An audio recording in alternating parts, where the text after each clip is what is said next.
So we have in back of me a 2003 Chevy Tahoe. We're going to do a wheel hub bearing assembly on it, and in this video we'll show you how to replace it. So the customer was complaining about a noise up in the front end. Is that right, Steve? Yeah, so this is Eddie the painter complaining he's got a noise in the front of the truck, so when he turns. So we brought it in and put it on the left, and You think that's bad? yeah, that's pretty ugly. So we're gonna fix that right now. Yeah, that's a huge safety issue. Yeah. So you can take these plastic caps off with the gun, but you can't put them on with a gun because you're gonna break them right off. You just hold on to the lug nuts.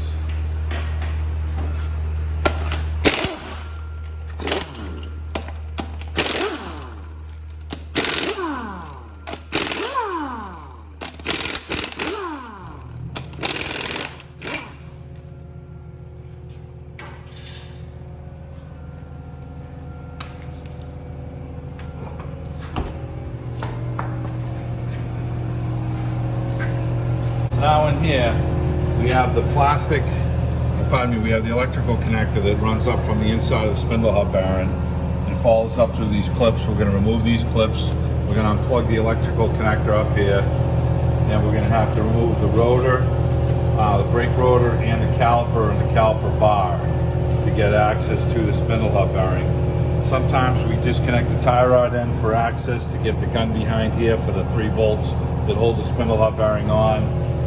We'll decide if we need to when we get in there. Alright, so we're going to start by disconnecting and squeezing these tabs, pulling these connectors out.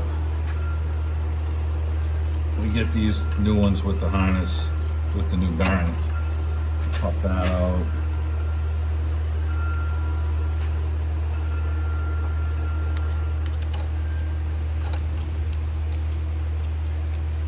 Work them up a little bit. Get the needle nose underneath them. Spread out. Now that one broke off, so we can drill this out and just punch it through. It goes right through. That ain't a big deal. This little clip here, sometimes you're better off keeping the old ones on, but you know, this one comes off nice. Now we just got to disconnect the electrical connector up here.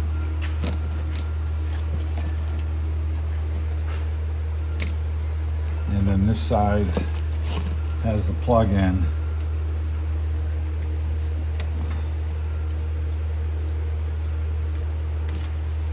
With another stud. Alright, so the electrical harness is all unplugged. We're going to lay that out of the way.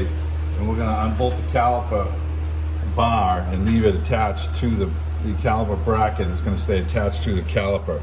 So we're going to take these big bolts out here. I believe they're 18s. We'll let you know what they are. And we're going to sit the whole caliper right up on top here. It'll be out of our way. So we have an 18mm here. We're going to disconnect the tie rod, get this out of the way so we have full access to flop the rotor around.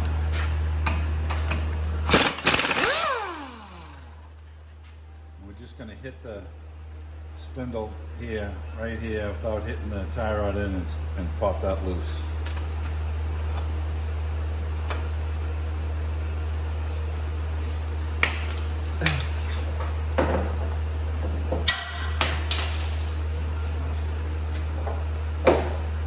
Sure, give me the light and I'll hold it for you.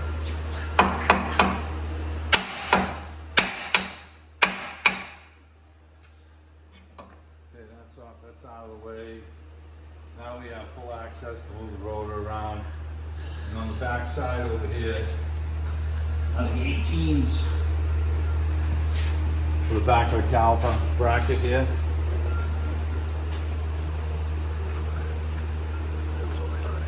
So we're going to take this one here off and this one here, and the whole bracket assembly is going to come off.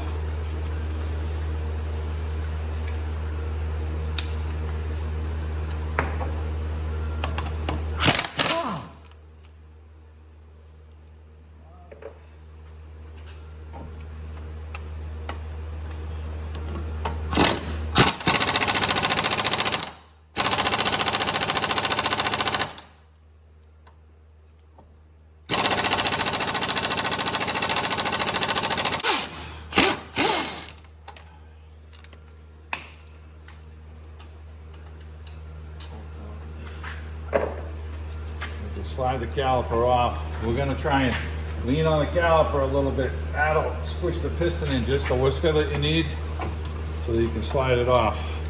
I'm gonna set that up on your upper control arm. Now the rotor comes right off, and here's the bearing assembly. Pull the bearing on, coming from the back, and they're 15s. 1, 2, and there's one on the opposite side here. We're gonna loosen those up, and then we're gonna split the bearing in this position right here. And sometimes these come right off, and sometimes they don't. I usually get a chisel in there. I bang on the spindle hub bearing. Since it's already junk, you can bang on that. We're gonna take the nut off first, and then once we unbolt it from the back, we have to separate it from the spindle. And like I said, we're gonna bang on this to wobble it off, and then try and put some chisels in here to separate this. All right, so we're using some penetrating oil on the spindle hub bearing here, and we have a 35mm socket to take this off.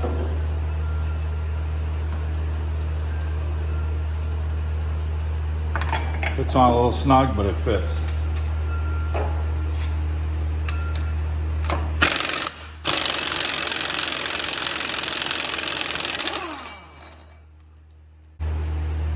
The axle's going in. Pull the washer out of here.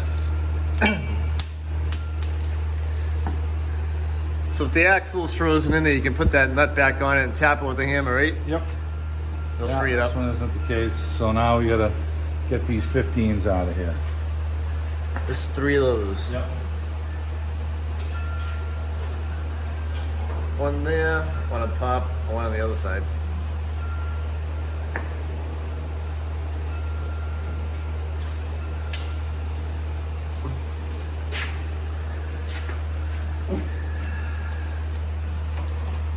Okay.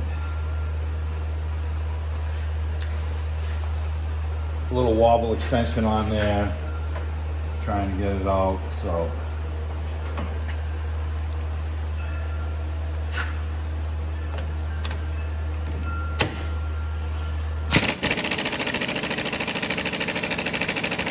Now you lose torque with the wobble, so we might have to try just a regular long 15. If not, we'll crack them loose by hand.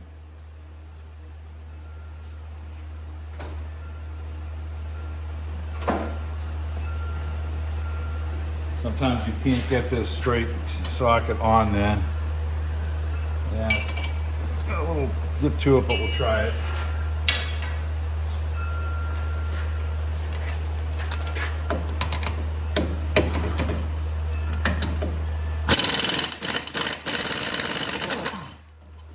There's that one.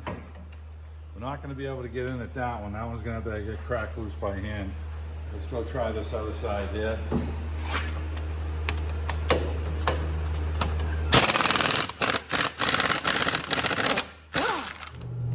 That one out. Now this one, we're probably going to put a wrench on with a cheater wrench to crack it loose. And let's see. So you have the 15 in there. We're going to put another 15 on top of it like this. Gain some leverage.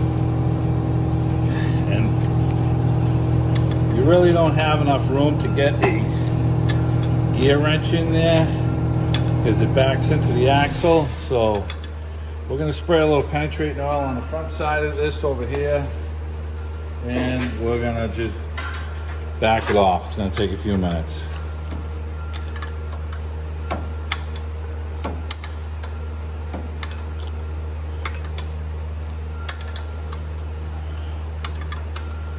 After we get these all off, we're going to wire wheel them and never seize them so that when we go to put the assembly back together, it'll go in, you know, quicker.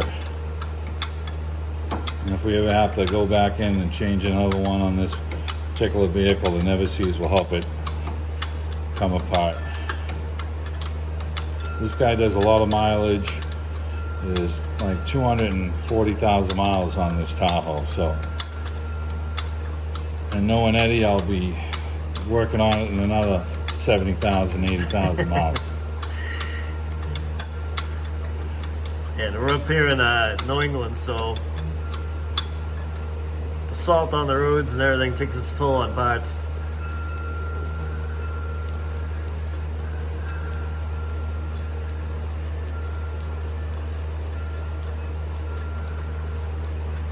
Alright. Push on the axle, it'll help you get this bolt out.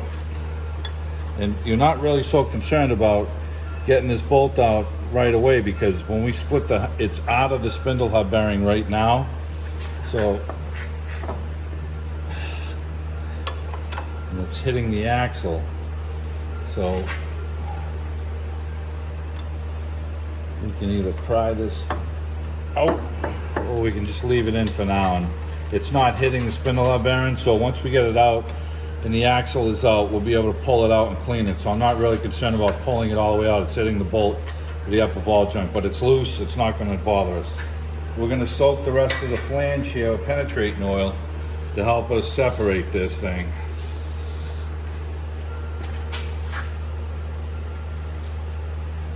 And like I said, we're going to try and bang on the back side of this bearing and separate this, and we're going to work it, and it's going to take a few minutes to separate this. They don't normally come apart all that easy.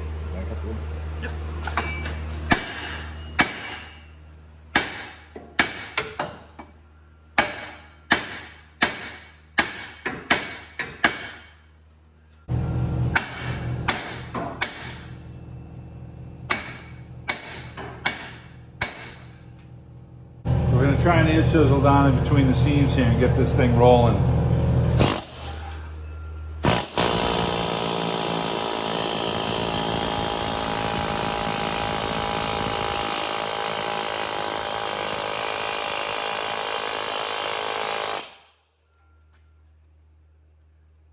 Try and work the corners of it. Try and get it on this side here.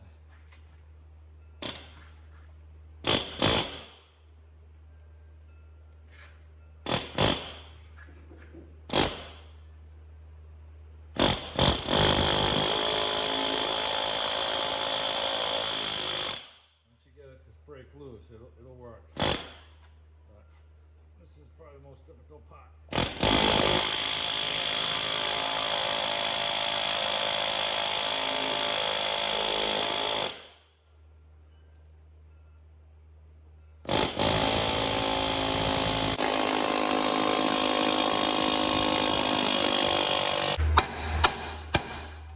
Trying some different things to split this. It does not want to move.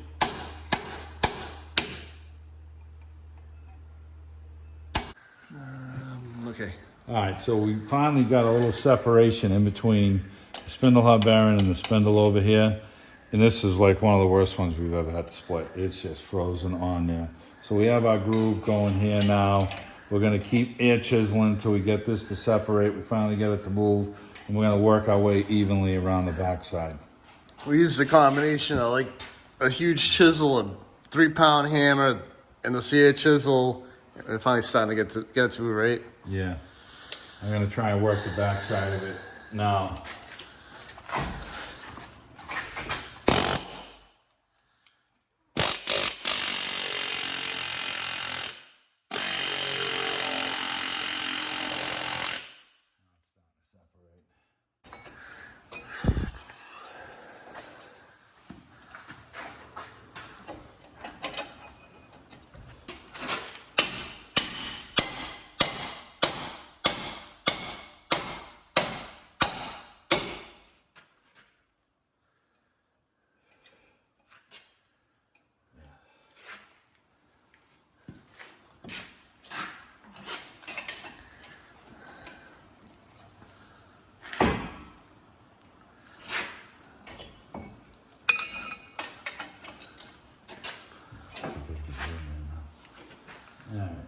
Finally got it off. And we'll straighten our cover out accordingly because it's ugly as shit, but it'll be okay. This is probably one of the most extreme cases that you'll have, right, Steve? Yeah. Usually they'll bang right off with like a 3 or 5 pound sledgehammer on the back of the flange. You can usually get them right out. But this one was stubborn. See how rusty and orange it is? This bearing has been gone for a long time. Yeah, so that's it's an indication of it heating up and kind of welding itself onto there. Like we said, now we can flop the axle out. We'll get this bolt off and wire wheel it. We'll clean up our surface. We'll never seize all on the inside of this. So the new bearing fits right on. We'll straighten the shield out so the shield will go back in there. And this is just a dust shield, so it's not a extremely big thing to worry about. So, but we'll get it back on. So we took a file, some of our holes from hammering with the chisel, a little closed out. I put a rat tail file in there, filed these open so they're all nice and round again. I used a flat file to take some of the burrs off that we had. And you can see how the surface is a little pitted in here, but that's not to worry about it. We have all of our surface all around here, which is great. I just want to make sure I have a flat surface and a hand file, and about 5 minutes worth of cleaning up took care of this. So we're good here, we're good here. And like I said, we're gonna straighten out our shield. We're gonna load this all up with never seize, so the next guy that ever has to come in here will not have this situation. So never seize all of this up in here. You can scrape it out with a little screwdriver and get the little rust out. Load it up with never seize. We'll put never seize on the surface. Our new bearing will press right in. Tony wire wheeled all the bolts up. The bolt that comes through the back on the top here is very tight to the ball joint. So he filed a little flat spot on the flange of the bolt just so it'll go in, just so it'll clear this, no problem. This may not happen to everybody, but on this particular ball joint, the stud is sticking down just enough where it catches the nut. So we're gonna go straighten out the shield. After I get the shield straightened out, we'll start reassembling. So right now we're putting some never seize on the inside of the hub hole on the knuckle, and we're gonna put some on the threads of the bolts that will go through the hub assembly also. Put some on the axle shaft so the hub assembly comes off easier next time if you have to go back in there again. They're not never seize here. Not good. Hey Steve, you want to go back in there again? No. This one kind of sucked. Not sure I want to go in this time. Okay, so we're feeding the cord back through the hole here. We straighten out the backing plate. We get the bolts on. You know, it's kind of ugly, but you know, it's going to be sealed up. And next time on an older vehicle like this, I would definitely recommend getting a new backing plate. Tony looked it up. It was like $20. So yeah, they're pretty inexpensive. we're gonna line this up and start getting this in, and we'll catch our bolts one at a time here.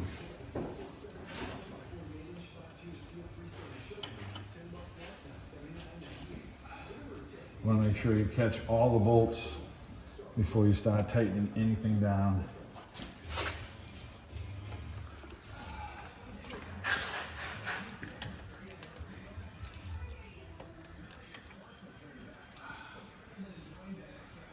This is the one we have to use the wrench on, so we're trying to catch it with our fingers first.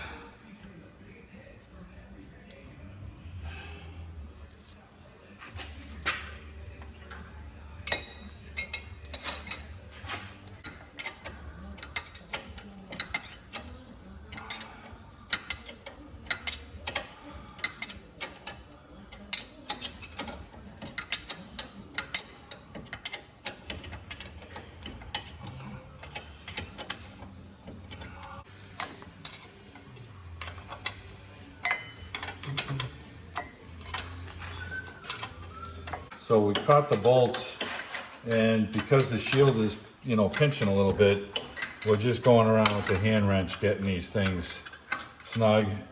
So I'll start snugging them up until they get a little tight, and then I'll go to the next one and then snug that one up, and that usually frees up the next one. So it's just sucking its way into the spindle a little slower. Normally if the shield was new or not damaged, it would just fit right on and you could just suck these bolts right up, but I kind of have to work this right now because the shield is damaged. But now, after this is all pressed in, see, now I'm going back to the top one and it's easy. And once the shield, the bearing's all pressed in, the shield will be fine. But the shield is kind of giving me a hard time, fighting me a little bit because it's damaged. So next time, like I said, I would definitely order a new shield. So we ran these in by hand because the shield was damaged. We're hand tightening them, and then I'm just going to put the impact gun on them. They're pretty much all ran down right now. You'll find that when the shield is, damaged, now that we have this all back together, you're going to look at the shield that's nice and firm. You really wouldn't even know that it was damaged, but the amount of time that we spent to straighten it out, it wasn't worth it.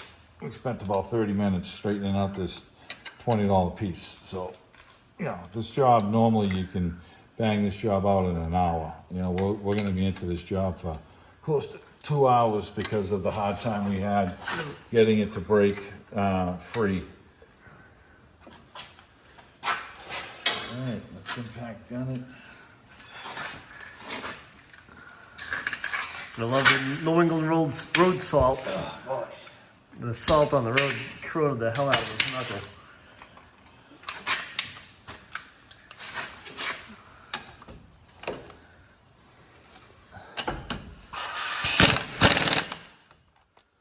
That was tight.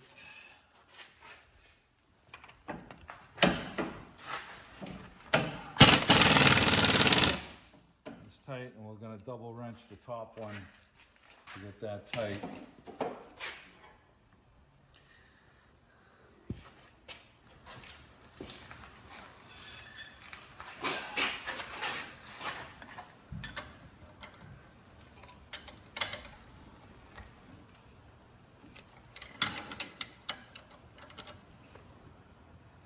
All right, now Tony can come around and show you the shield here. And, where we had it split, you can't tell. I mean, the shield is tight. There's going to be nothing wrong with it. It's going to do its job. It's a dust shield. So, same thing with the back side over here. So, this is where we started going in.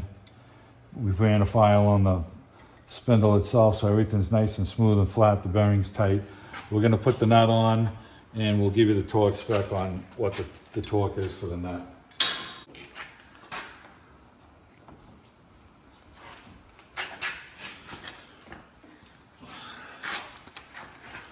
We're just going to run the nut down for now until it touches, and then the last thing when we get on the ground, we're going to torque it.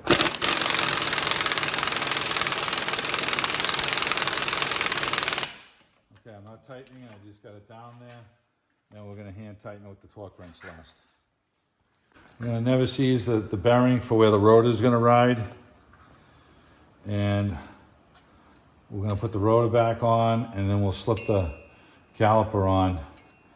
And the last thing we'll have to do is run our harness out and plug it in and reattach our tie rod. We'll get the tire on it, we'll lower it down to the ground, and then we'll do our torque on it. Brake rotor going on. You gotta cut that. Tie wrap.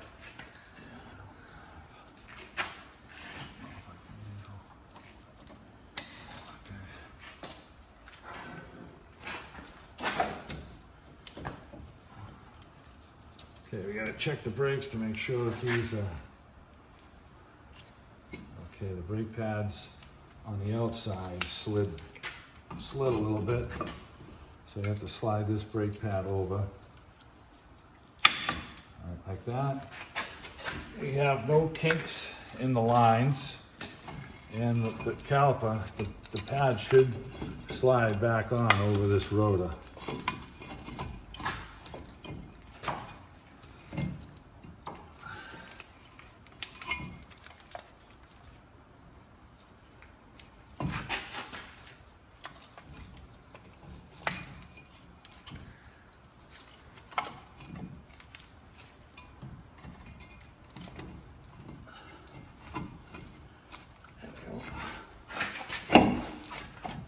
Okay, we're going to line up our bolts.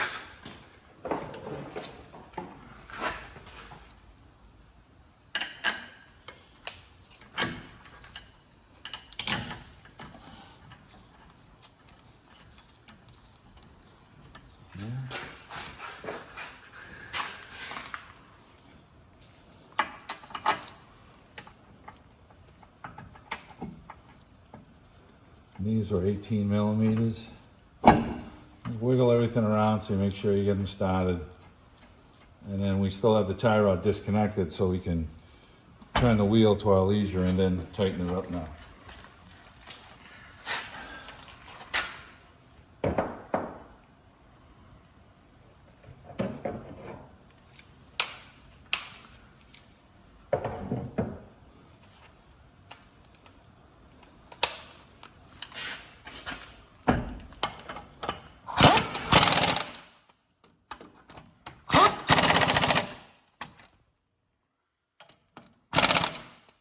Alright, the rotor's back on, the caliper's back on, the hose has no flex in it.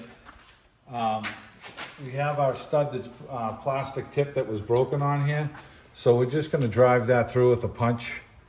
So we'll get a hold of that right now.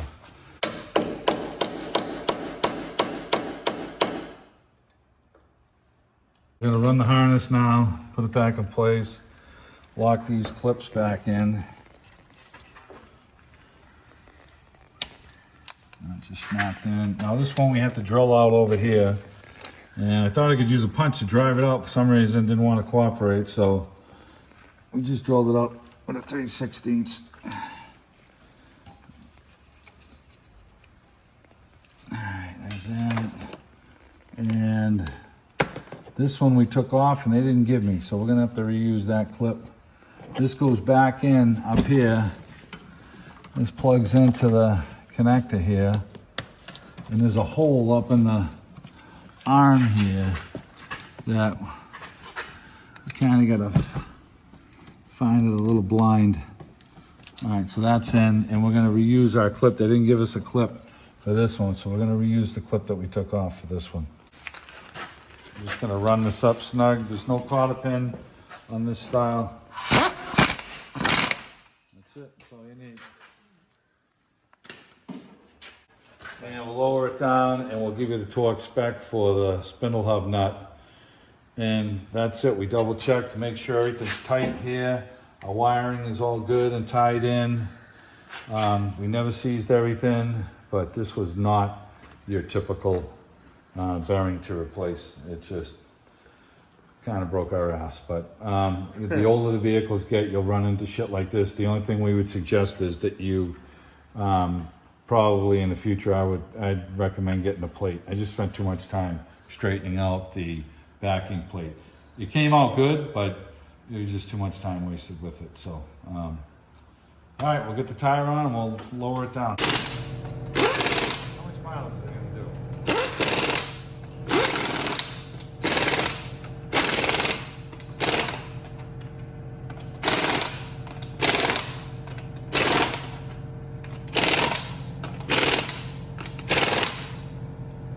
Finished our spindle hub bearing job, and we just wanted to show you, we showed you how much play was there before.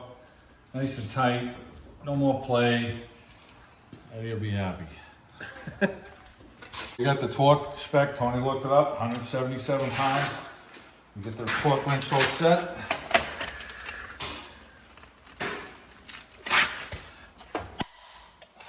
Okay, check it again. All right, that's it.